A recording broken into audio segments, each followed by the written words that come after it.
Donne-toi un break, épisode numéro 2. Aujourd'hui, dépressif un jour, dépressif toujours.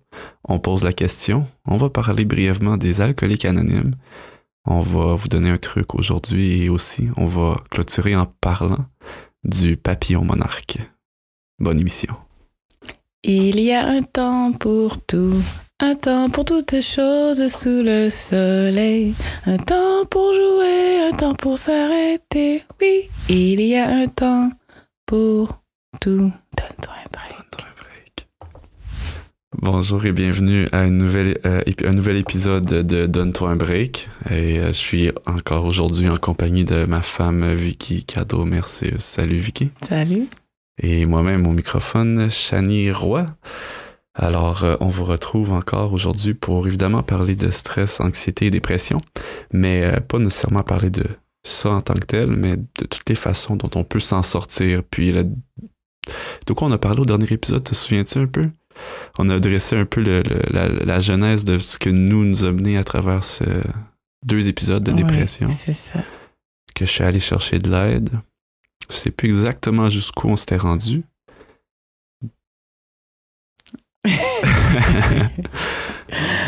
On va peut-être répéter quelques petites choses, mais ça va aller, c'est pas grave. Aujourd'hui, les petits oiseaux, donc nos 4 petits monos sont tous endormis. Alors, on manie la régie et le studio par nous-mêmes. Oui. Vicky? Oui, Chani. Comment ça a été ta semaine? Bien, très bien. Ben, j'ai appris qu'il fallait que je prenne le temps d'accepter que les choses ne se passent pas exactement comme prévu. Donc, c'est un constant apprentissage. Des fois, on oublie parce que souvent, ça va... Tout le monde est capable de suivre le rythme imposé, mais des fois, où est-ce que ça marche pas toujours parce que, justement, il y a des enfants ou des circonstances qui font que on a besoin de prendre plus de temps pour gérer certaines situations. Puis, c'est en train de me dire que ça. des fois, les enfants collaborent pas. Exactement. Et que tu es en train de me dire que la Terre continue de tourner malgré tout. Mais oui, c'est ça. Aïe, aïe, aïe. Je m'identifie un peu à ta semaine, évidemment. On a les mêmes enfants. C'est sûr que moi, je suis pas toujours à la maison. Je pars enseigner durant la journée. Souvent, je reviens, fait que je vois pas toutes, mais j'en vois assez. Aujourd'hui, sais-tu pourquoi on va parler des alcooliques anonymes, Vic? Non, j'attends que tu m'en parles. Et c'est quelque chose peut-être que va surprendre certaines personnes, mais on va parler des alcooliques anonymes parce que j'en suis venu bien personnellement, à une conclusion face à la dépression que j'ai vécue, les 2 dépressions que j'ai vécues, parce que moi, je suis allé chercher de l'aide, je suis allé suivre un séminaire sur surmonter l'anxiété et la dépression, qui était, on l'avait dit, naturel. Par ce séminaire-là, on n'utilisait pas d'antidépresseurs. Il y en a qui en prenaient, qui étaient quand même au séminaire, mais c'est parce que leur médecin leur avait prescrit, évidemment. Mm-hmm. Et en fait, tout ça pour dire que j'ai mis en pratique, moi, assez drastiquement tous les conseils que je prenais dans le séminaire. Donc, que ce soit au niveau de l'alimentation, que ce soit au niveau de les différents outils que je pouvais mettre en pratique chaque jour. Donc, on pouvait écouter de la musique baroque, de la musique classique. On pouvait lire toutes sortes de méditations qui pouvaient nous aider aussi. C'était les proverbes qu'on lisait 1 par jour. Il y avait toute de la gratitude où on avait un journal où on pouvait faire des exercices de gratitude, où on énumérait des choses dont on était reconnaissant pendant la semaine. Il y avait prendre des douches contrastes, c'est-à-dire des douches chaudes, froides et tout ça pour améliorer l'afflux sanguin dans le corps et puis dans le cerveau, boire une grande quantité d'eau. Là, j'ai dit en rafale là, parce que j'essaie de voir si je me souviens de tout ça, puis en fait, j'essaie de le faire le plus que possible, même encore aujourd'hui, si on est pratiquement on est plus d'1 an après maintenant que je suis allé Ouais, ça va faire 2 ans bientôt. Puis malgré tout, c'est ça, j'ai continué à mettre en application tout ça. Puis c'est ce qui va, on s'en va à parler des alcooliques anonymes parce que j'ai pas un problème d'alcool, puis c'est pas pour ça que je voulais en parler, mais c'est que même si après avoir appliqué assidûment tout ce que j'ai appris dans le séminaire, ça a eu un effet drastique. Ça a eu un effet vraiment... Bon, moi, je peux dire j'ai surmonté la dépression maintenant, mais... T'es toujours vulnérable? Oui, exactement. Parce que je me vois comme... C'est pas comme si j'ai arrêté... J'ai jamais arrêté de faire la plupart des choses que j'ai appris. Et puis j'essaie de le faire continuellement parce que je me considère comme étant tout le temps quelqu'un comme si j'étais à risque. Puis à risque de peut-être refaire une autre dépression si je reprends les anciennes habitudes puis que j'arrête de faire les nouvelles. Je sais pas si ça a un... Ouais. Ça devient un style de vie un peu... Exactement. C'est correct, qu'est-ce que je dis là? Ben, certainement. C'est très, très, très valide, très bon ce que tu dis. Ça. Et amuse-toi donc ça. T'es pas obligé. Je passe la GoPro à ma femme. Nos enfants, comme ils dorment, c'est eux qui avaient la GoPro la dernière fois, mais c'est pas grave, on va voir ce que ça donne. Donc, oui, c'est ça. Je m'identifiais à ça parce que les alcooliques anonymes, en fait, les alcooliques se considèrent comme t'es alcoolique à vie, si on veut. C'est que t'as un problème avec ça, l'alcool, puis c'est comme t'as une perte de contrôle, si on veut. Fait que tu deviens pas, selon ce qui en parle, tu te guéris pas nécessairement du fait que t'es complètement... comment tu l'as dit tantôt? Non vulnérable. Non vulnérable, exactement. Donc, moi, je me considère comme tel, parce que je suis sûr que il y a certaines de mes habitudes, surtout de comment je mangeais, qui m'affaiblissaient énormément, qui me rendaient... Écoute, on se cache, on ne comptera pas de menterie. Le sucre m'affecte personnellement énormément. Oui. Puis la forte affecte beaucoup mon comportement. Puis j'étais un gros mangeur de sucre avant, mais comme j'ai toujours mangé du sucre toute ma vie, c'était juste quand j'ai vraiment fait un changement drastique à mon alimentation que j'ai vu comment j'étais quand mangeais pas de sucre. Ben, j'en mangeais depuis toujours. Puis quand on a vu ça, on a réalisé, puis Vicky, je te le laissais le dire, tu disais que ça faisait ressortir quelque chose en moi. Je sais pas de quelle façon tu le disais. Je disais que c'était le monstre qui sortait. Le monstre qui sortait. Puis on parle pas de Sesame Street et du Cookie Monster. Non. En réalité, mais c'était ça. Quand je me mettais à manger des biscuits, là, j'étais soudainement d'une impatience extrême. Ouais. Et... Donc, j'étais toujours impatient en réalité dans le passé, sauf que quand j'ai arrêté de manger toutes les sucreries en quantité industrielle, j'ai remarqué que j'étais beaucoup plus patient, dans le fond, que ce que j'ai jamais été. Puis, ce soir, même avant l'enregistrement, je me suis laissé aller à une petite douceur double. Puis, ça n'a pas été long que j'ai perdu patience, comme ça faisait longtemps que ça s'était pas arrivé, parce que je fais la distinction entre, c'est sûr qu'on peut perdre patience dans la vie en général, sauf que là, c'était comme si je replongeais un peu dans ce que j'avais déjà vécu dans le passé, dans ce que je ressentais. De manière, tu deviens comme à l'écoute de ton corps, là, c'est la façon dont on le dit souvent à la télé, je sais pas où. Puis moi, à cette heure, c'est ça, là, tu sais, quand je mange des choses, je suis capable de... puis je pense qu'on va juste le... Ah oui, ouais, merci. Parce que ça marche pas nécessairement. Tu peux la déposer, puis il n'y a pas de problème. Je parle encore de la caméra GoPro pour ceux qui écoutent le podcast et qui ne regardent pas, en fait, sur YouTube. Donc, qu'est-ce que je disais, là? Que tu deviens plus à l'écoute de ton corps. Tu sais exactement comment tu réagis face à les différentes changements qui sont apportés dans ton corps quand tu soit manges ou quand tu fais une activité quelconque qui va justement apporter... Exactement. Puis ça, c'est sûr qu'on l'apprend en l'expérimentant. Parce que si on a toujours mangé quelque chose dans notre vie ou d'une manière, on sait comme pas comment on serait sans ça. Puis là, on parle de nourriture, mais il y a d'autres choses aussi. Puis moi, je sais que Vic, elle disait souvent que à chaque fois qu'on avait un petit quelque chose, ça doit être à cause de ci, ça doit être à cause de ça. Puis elle mettait le doigt sur certains trucs parce que toi, tu connaissais, Vicky, dans le fond, plus d'informations sur la santé en général puis l'alimentation. Ouais, cause à effet. Puis moi, ça me fatiguait un peu, là. Ouais, il me trouvait fatigant. Oui, je dis, écoute, tout le temps la faute à la même affaire, tu sais, ça pouvait être le sucre, les produits laitiers, le ci, le ça. Puis là, je trouvais ça quasiment comme trop simpliste. Mais en tout cas, fait qu'en faisant des changements, on va rester en général parce que je veux pas nécessairement pointer du doigt une affaire. Parce que la dépression, c'est multifactoriel. Oui. Puis mon histoire, c'est pas la même que quelqu'un d'autre. Non, c'est ça. Tu peux avoir la dépression pour bien des raisons, là. Ça peut être à cause de choses que tu fais aussi, tu sais, mettons un manque de sommeil.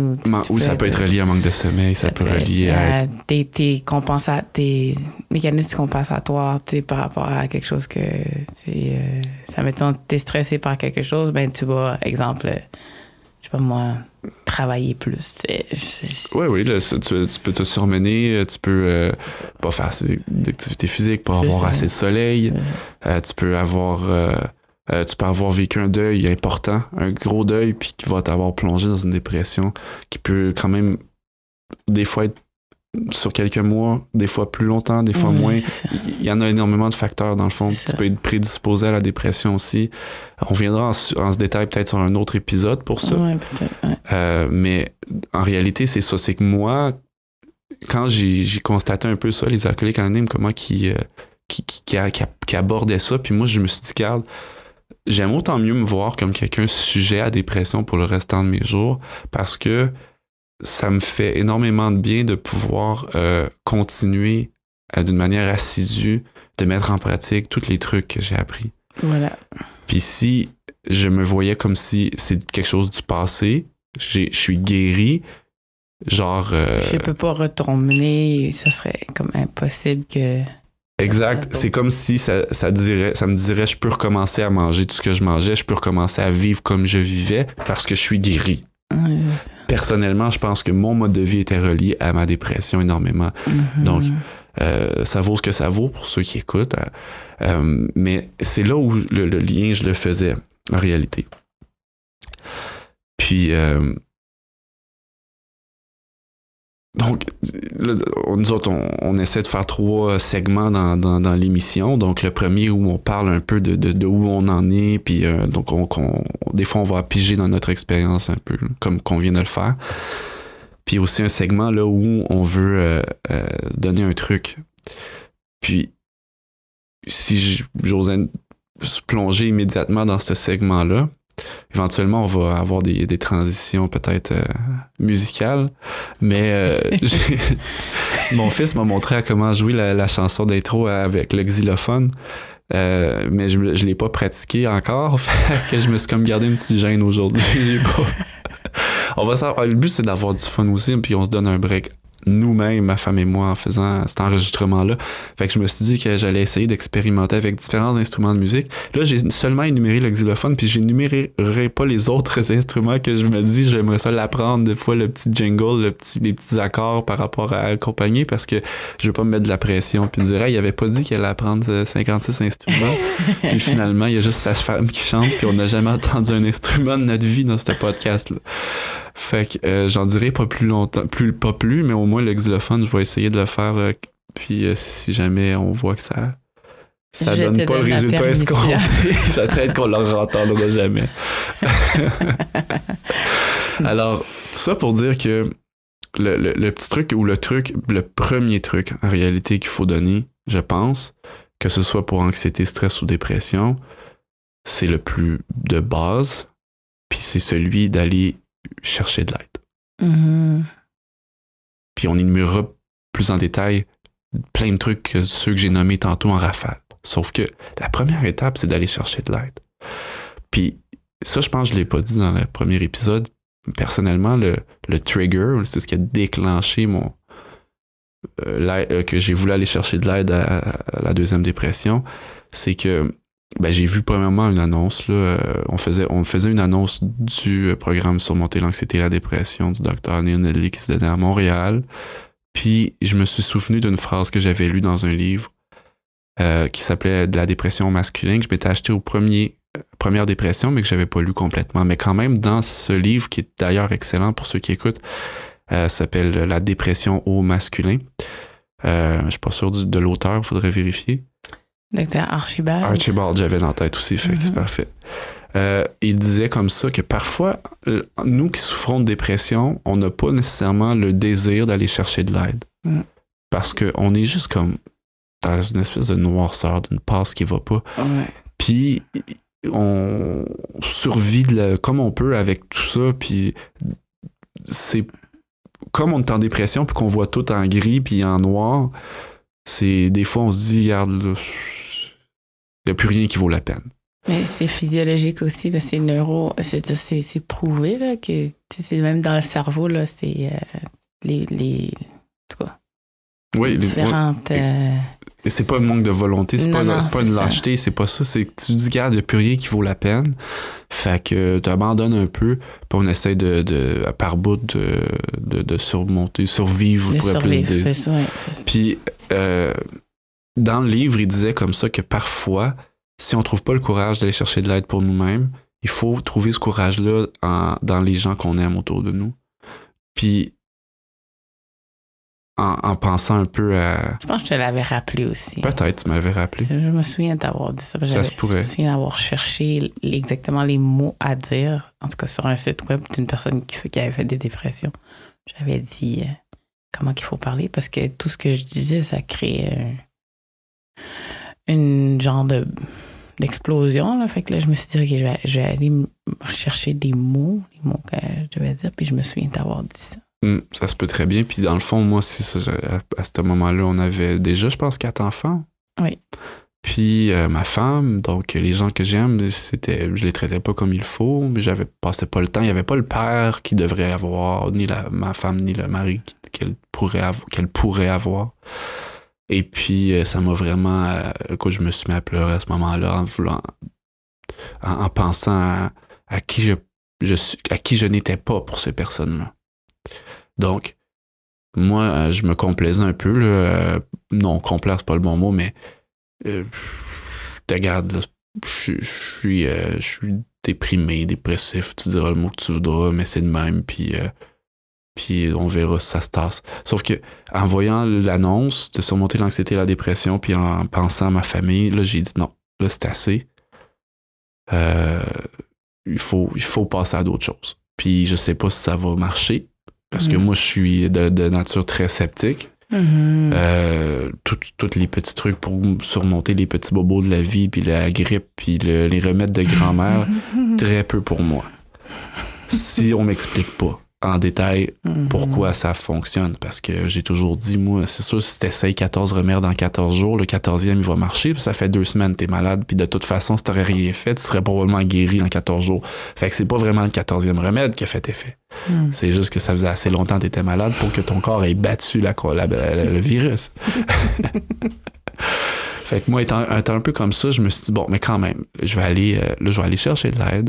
Puis dans le fond, là, dans ce séminaire, ce qui était extraordinaire, puis dans le livre et tout ça, encore une fois, mieuxvivre.org, si vous voulez voir de quoi on parle un peu plus en détail, on explique en détail justement ce qui se passe. On fait pas juste te dire, fais ci, puis ça va mieux aller. On te dit, voici ce que tu peux faire. Parce que si tu fais ça, voici ce qui se passe dans ton corps, voici ce qui se passe dans ton cerveau, au niveau des neurotransmetteurs, au niveau des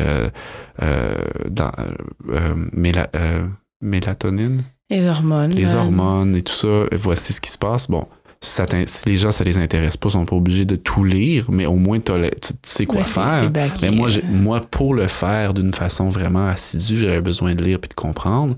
Puis là-dedans, c'est expliqué, il donne des exemples concrets aussi de certaines personnes, certains patients, puis il t'explique pourquoi. Tu sais, manger carottes, ça va être bon pour tes yeux. Tu sais, non, ça c'est comme... On disait ça, mais c'était comme, really? Est-ce que vraiment manger des carottes, c'est bon pour mes yeux, tu sais? Fait que c'est pas vraiment écrit dans le livre du tout ce que je viens de dire, mais donner un exemple, de dire, regarde, moi, fais pas juste me dire manger des carottes, c'est bon pour mes yeux, j'ai besoin de me dire, ah oui, c'est vrai, quel nutriment là-dedans, puis qu'est-ce que ça fait dans mon corps vraiment qui va faire en sorte que je vais mieux voir. T'avais besoin d'un cours de biologie dans le fond. Ben oui, là, mais tu sais... Mais moi, c'est ça. Fait que, tu sais, si tu me vois que c'est étoffé, puis en plus de ça, il y a comme une espèce de recherche scientifique en arrière, c'est clair que ça va me porter... Je suis encore comme ça, mais comme quelqu'un vraiment porté à voir si... c'est normal. Je suis sceptique, là, sceptique de nature. Il faut raisonner. On nous a donné un cerveau, il faut l'utiliser. Parce qu'il y a plein de charlatans aussi. Il y a plein de choses qui... Oui. Des gourous pis des gourous. Moi, je les appelle. Puis j'en ai. Tu sais, il y a beaucoup de coachs de beaucoup de choses. Ça devient, ça pullule sur l'Internet et dans le monde. Et puis, tout le monde a la solution à tout. Puis, c'est pas tout le monde qui m'inspire la même confiance. Exactement. Quoi, c'est ça?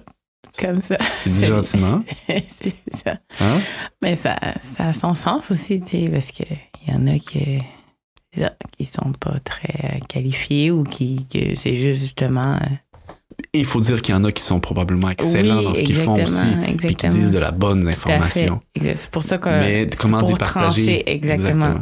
Pour trancher, tu as besoin d'avoir la science qui va appuyer peut-être justement les dires de la personne. Attends-moi un instant. Donc, appuyer les dires, oui? Oui, appuyer justement pas juste les dires, mais les solutions puis les remèdes. Là. Donc, c'est ça. Quand la science appuie, puis que on peut te dire exactement comment ça fonctionne, ben on peut mieux facilement mettre sa confiance à l'intérieur de ça. Oui, parfait. Donc, c'est le truc. Oui, ça, on était dans le truc. Donc, aller chercher de l'aide, c'est sous quelle forme? Ben, ça peut être sous la forme d'un séminaire, s'il y en a un dans votre région. Juste regarder si... premièrement... Un psychologue ou un psychiatre? C'est donné par qui? Juste regarder un peu, là, tu sais. On peut aller voir un psychologue, un psychiatre, consulter. Ouais. C'est sûr que si vous avez des idées noires, vous êtes prioritaire. Oui, donc ça, faut que vous le sachiez. Puis il n'y a rien de mal ou de tabou. C'est mieux d'aller chercher que de juste rester là puis de se dire ça c'est pour les personnes qui voient des choses là. Non, c'est pas juste pour les psychoses là. Non, exact. Non, absolument pas. Puis pourquoi je dis vous êtes prioritaire? Évidemment, quand on a des idées noires, on est prioritaire, mais c'est parce qu'on sait qu'on est dans un monde où est-ce que le système de santé il est malade lui-même. Puis des fois, tu te dis, moi, aller voir le médecin, puis après ça, on me donne un rendez-vous pour ma chirurgie dans 28 mois, là, tu sais. Tu te dis, OK, ça vaut ça, tu sais. Dans 28 mois, c'est loin, là, tu sais. Fait que moi, quand j'étais allé consulter la première fois, on m'a demandé si j'avais des idées noires. La réponse c'était oui puis non, dans le sens où j'avais pas du tout de plan d'action de quoi que ce soit, mais que j'avais quand même des idées plutôt noires. Puis je suis tombé sur la liste prioritaire, puis ça n'a pas été long, là. Ça dépend des hauts au Québec. Probablement aussi, que l'histoire elle va être différente pour peut-être quelqu'un qui est pas à la même place, mais dans mon cas à moi, ça a été assez vite. Fait que le psychiatre, j'ai pu en voir un assez rapidement. Donc, j'encourage un peu les gens à se garder. Dites-vous pas que ça sert à rien, parce que de toute façon, ils vont me dire que de retourner chez nous parce que, tu sais. C'est la GoPro, ça. Ouais, la GoPro qui nous dit bonjour. OK, on va la fermer. Oups, non, c'est pas ça que je veux faire. OK, comme ça. Technophile. Ouais, c'est ça. Moi, puis la technologie, j'aime ça. Mais sa chère femme est une... Elle attire les bugs électroniques. C'est gentil, ça aussi. Donc, excuse-moi. Les trucs, exact. Fait que, on demande de l'aide. On peut appeler des services d'aide, prévention au suicide. Prévention, si on est dans les idées noires. Puis je vais essayer de trouver un numéro en même temps. Puis si c'est pour le stress, on peut consulter aussi. On peut aller chercher de l'information. Là, justement, écouter le podcast qu'on a en ce moment, ça vous donne un peu d'informations. Mieuxvivre.org, il y en a d'autres informations là. Les médecins, ça peut vous donner l'information. Il y a plusieurs endroits. On peut s'acheter le livre, on peut s'acheter des livres qui parlent du sujet. Essayer de trouver des choses qui sont de personnes qui ont... quand même fait des recherches sur la question, pas juste quelqu'un qui se dit clairvoyant. Je veux juste dire de quoi, là, c'est que on a vraiment beaucoup aimé l'approche de surmonter du cours de surmonter l'anxiété et la dépression parce que moi, personnellement, je pensais pas que ça qu'il allait avoir des grands résultats. J'étais vraiment pas sceptique, mais je me suis dit, bon, on perd à rien d'essayer, mais je pensais pas que ça allait avoir les résultats qu'on a eus, là, fait que c'est pour ça qu'on... Moi, pour que nous, on l'a expérimenté, puis on a vu les résultats, puis on a entendu d'autres personnes utiliser ce cours-là, puis ils ont eu aussi eux-mêmes des résultats, puis c'est pour ça qu'on en parle beaucoup. Mais...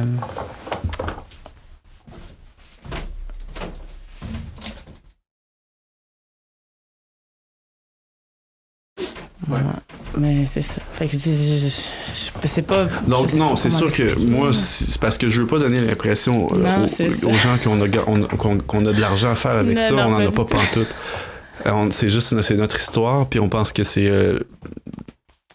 la meilleure façon de pouvoir adresser le sujet parce que c'est comme ils disent, une approche holistique qui va sur tous les fronts de la dépression, l'anxiété.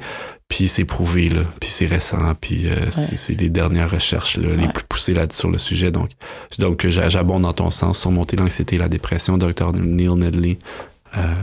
Puis j'ai trouvé le numéro de téléphone là, pour la prévention suicide. C'est 1-866-APPEL. Donc APPELLE ou 1-866-277-3553. Je vais le répéter encore. 1-866-277-3553. C'est le 1-866-APPEL 2P2L. Donc, c'est pour ceux qui, si jamais vous écoutez, vous avez des idées noires, mais on appelle ou on va chercher de l'aide. Demandez à un ami de vous accompagner. Allez pas tout seul. Demandez quelqu'un que vous faites confiance, votre famille, un ami.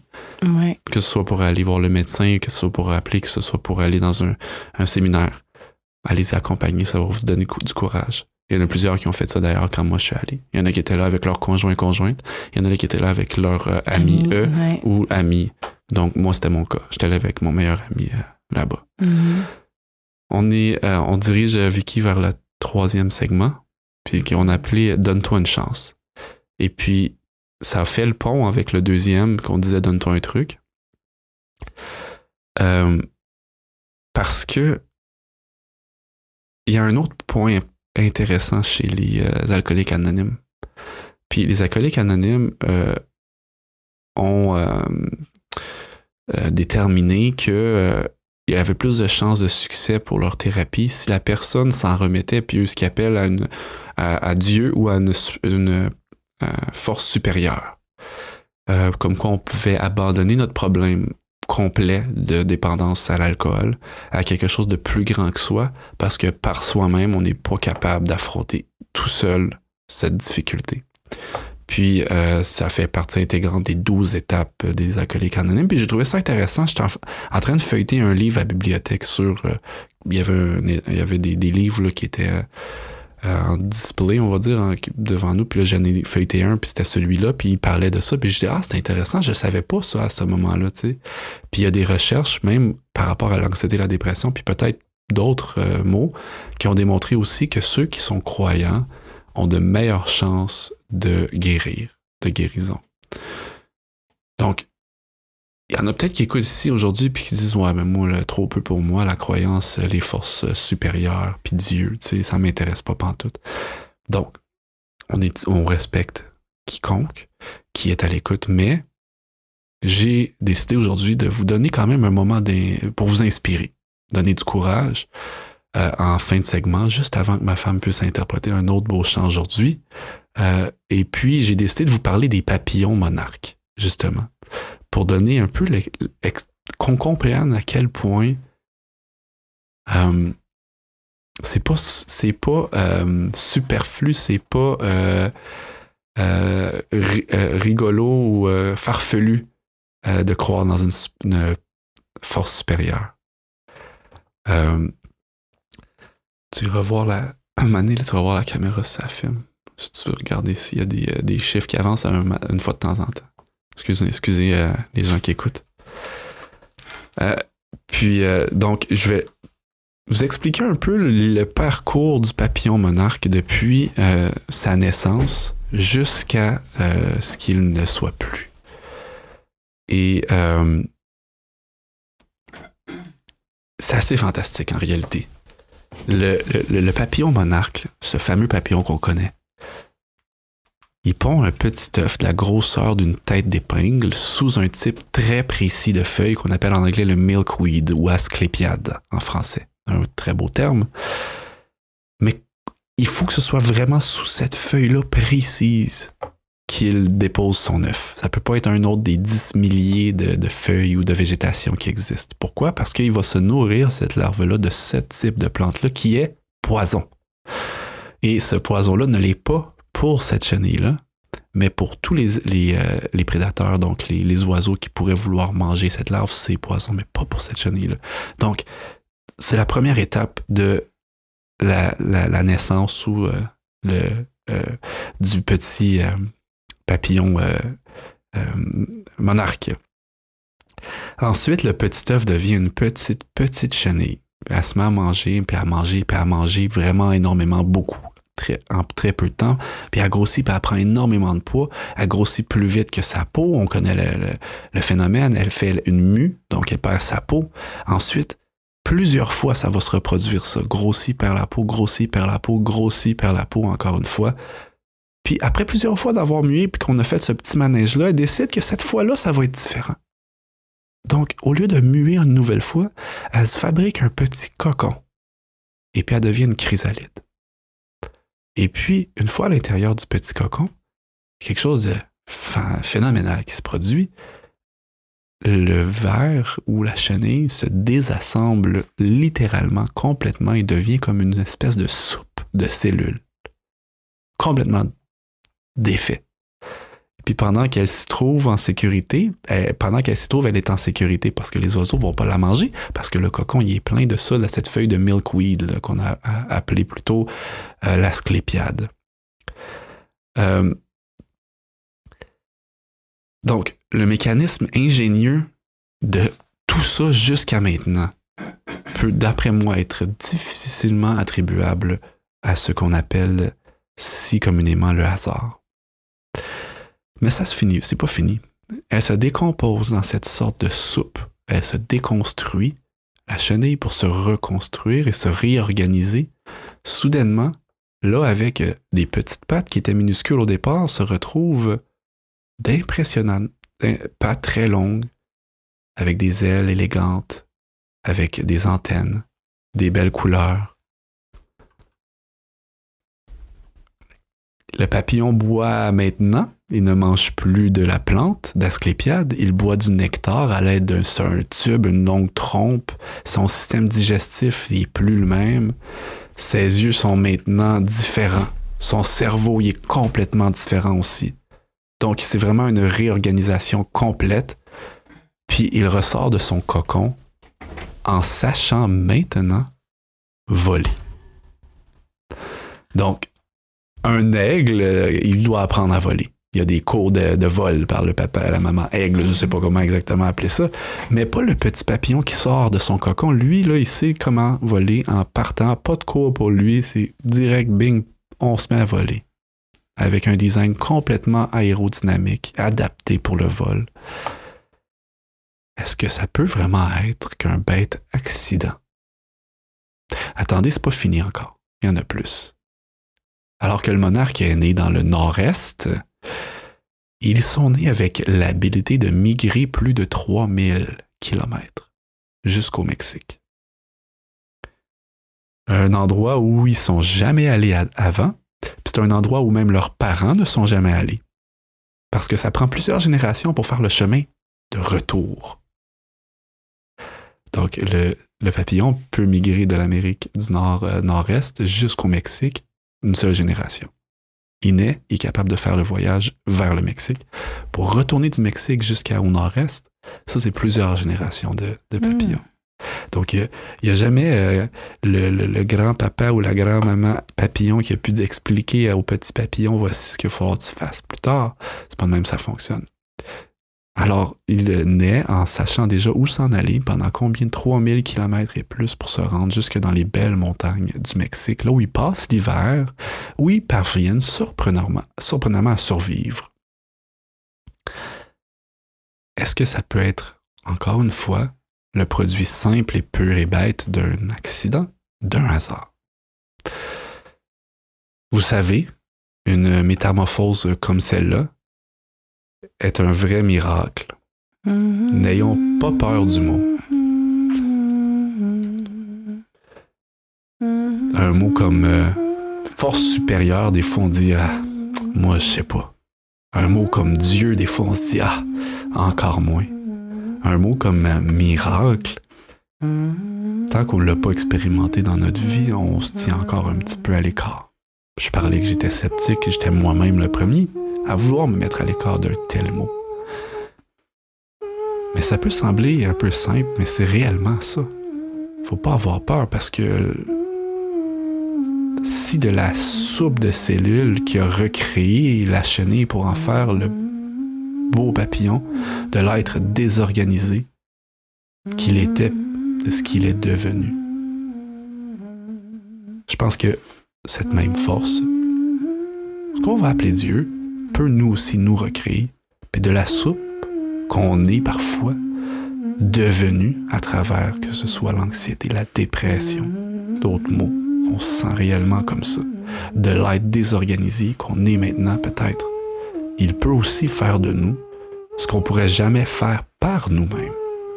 Il faut parfois avouer notre impuissance face à une situation, puis remettre notre volonté au grand boss en haut, pour que cette transformation-là puisse finalement s'amorcer. Donc, je vous invite et on vous invite, bien sûr, à ne pas simplement compter sur vous, ne pas simplement compter sur l'autre à côté, pas seulement compter sur le médecin en face de vous, mais pourquoi pas se donner une vraie chance, puis s'en remettre à quelque chose de plus grand que vous. This is my Father's world. I rest me in the thought of rocks and trees, of skies and seas. His hand their wonders wrought. Donne-toi un break. On vous remercie d'avoir été des nôtres pour l'émission d'aujourd'hui. On espère que ça a pu vous donner un break. On espère que vous avez bien noté le truc d'aujourd'hui. Puis on espère évidemment que vous allez décider de vous donner une vraie chance. N'hésitez pas à demander de l'aide et soyez des nôtres pour le prochain épisode. Et je remercie ma chère femme Vicky. Plaisir. Et on va être ensemble encore la prochaine fois pour une nouvelle émission. Merci encore d'avoir été des nôtres. Travailleurs, voici le soir, la tâche est finie et déjà brille au ciel noir une étoile amie. Auprès des tiens, viens goûter un repos bien mérité et reprends courage pour ton rude ouvrage.